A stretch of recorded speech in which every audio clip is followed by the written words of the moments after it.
Rolling. Hello and welcome to Classic and Ancient. an ancient Mediterranean studies. 1103. 1103. What's my favorite animal? Enjoy the lecture.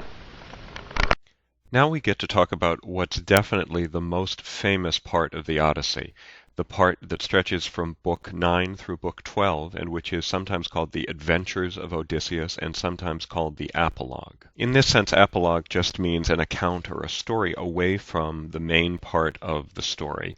And as we can see, Odysseus's tales of what happened to him in the time between Troy and arrival on Calypso's island are a story that exists outside of the main course of the story of the Odyssey, which makes it a little funny that these are the stories that everybody remembers, since they aren't actually part of the main story. And in fact, that's going to prove to be the key to the way that I want to look at them. It would be easy to look at them as the real myth of the Odyssey, because they seem so much like folk tales and the things that we're accustomed to think of as mythic legends. But in fact, what I'm going to suggest is that they are there in the Odyssey to show us the way that Odysseus is able to manipulate his own story. And I'm going to suggest that the bards of the Odyssey wanted us to see in Odysseus's tales, Odysseus's supreme ability to manipulate his own kleos in order to get the kind of nostos that he wants.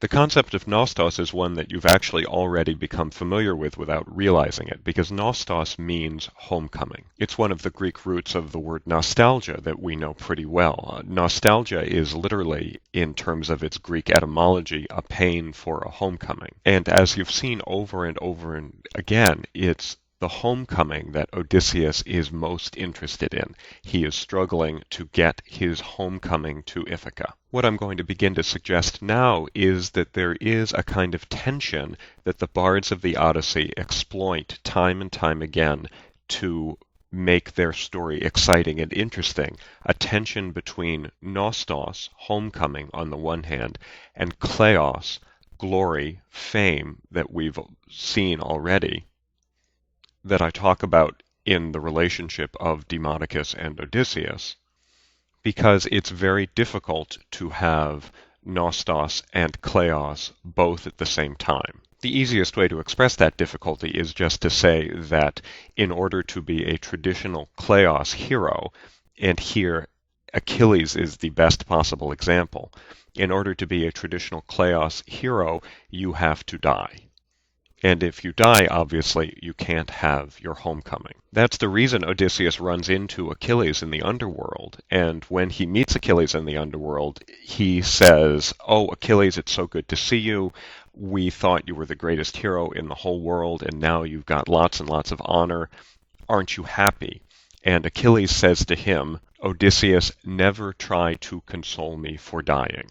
And in terms of the Iliad, you may remember in Book 9, Achilles talks about the choice he has, whether he's going to go home and have his, yes, nostos, or whether he's going to stay in Troy and have his kleos. Well, from that standpoint, it looks like he's saying to Odysseus in the Odyssey, I made the wrong choice. But now I'm getting ahead of myself, because I want to start us out by looking at the framework of the apologue, the tales that Odysseus tells to the Phaeacians. By looking at that framework, we gain a lot of insight into what Odysseus is actually doing when he tells these tales. And it's clear from the very beginning that, at the very least, it's not a simple recounting of things that we, the audience, are supposed to believe actually happened to Odysseus. Later on, I'm going to show you my evidence for why I think one very valid interpretation of the tales is that Odysseus is in fact lying about almost everything. But we don't have to go that far.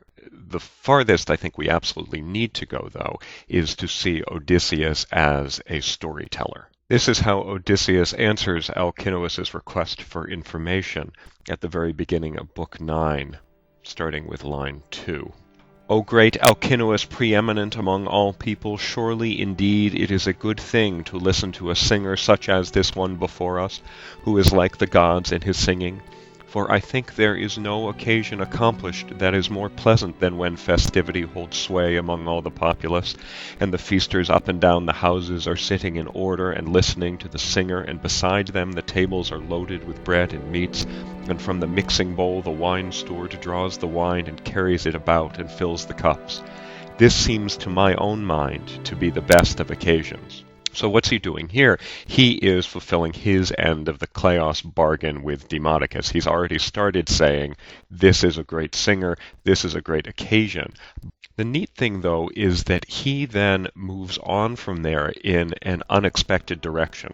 Listen to what he says next. And here we're at line 12 of Book 9. But now your wish was inclined to ask me about my mournful suffering, so that I must mourn and grieve even more. What then shall I recite to you first of all, what leave till later? Many are the sorrows the gods of the sky have given me. Now first I will tell you my name, so that all of you may know me, and I hereafter, escaping the day without pity, be your friend and guest, though the home where I live is far away from you. I am Odysseus, son of Laertes, known before all men for the study of crafty designs, and my fame goes up to the heavens.